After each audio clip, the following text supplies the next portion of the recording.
Hai teman-teman, dalam video ini kita mau ngebahas tentang iklan layanan masyarakat yang berkaitan dengan pelanggaran hak dan pengingkaran kewajiban warga negara. Simak videonya sampai akhir ya.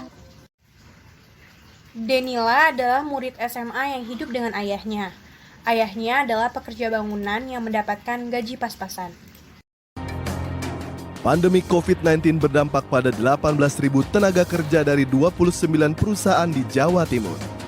Hampir 2.000 pekerja mengalami pemutusan hubungan kerja atau PHK, dan 16.000 pekerja sisanya terpaksa dirumahkan.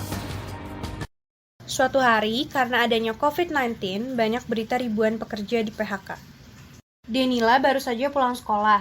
Ia sempat mendengar berita tentang pekerja yang di PHK akibat COVID. Saat tiba di rumah, Denila mendapat kabar buruk, yaitu ayahnya telah di PHK seperti di berita. Kondisi ekonomi keluarganya pun menurun, dan biaya sekolah Denila pun menunggak, yang membuat dia tidak bisa melanjutkan sekolah. Akhirnya, Denila memilih untuk bekerja membantu ayahnya mencari uang.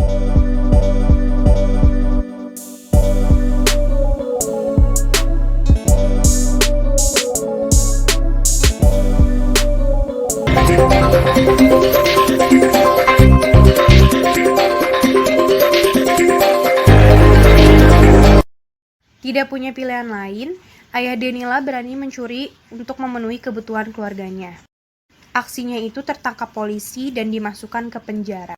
Denila, yang kini seorang diri di rumah, bingung harus bagaimana untuk menyambung kehidupannya. Dari cerita tersebut dapat disimpulkan bahwa terjadi pelanggaran hak dan pengingkaran kewajiban, di antaranya melanggar pasal 27 ayat 2 yang berkaitan dengan hak pekerjaan dan penghidupan layak, juga melanggar pasal 31 ayat 1 tentang hak pendidikan dan ayat 2 tentang wajib pendidikan dasar, serta melanggar pasal 24 tentang kesejahteraan sosial. Sedangkan kasus pengingkaran kewajiban di antaranya Denila yang seharusnya belajar, tetapi dia memilih untuk bekerja. Tindakan kriminalitas seperti mencuri juga dikenakan pasal 362 KUHP dengan hukuman 5 tahun penjara. Sadar hukum dan HAM merupakan persoalan yang menjadi khusus yang sifatnya bukan hanya regional, tetapi juga internasional. Perlindungan dan penegakan hukum sangat penting dilakukan karena dapat mewujudkan supremasi hukum, tegaknya keadilan, dan mewujudkan perdamaian.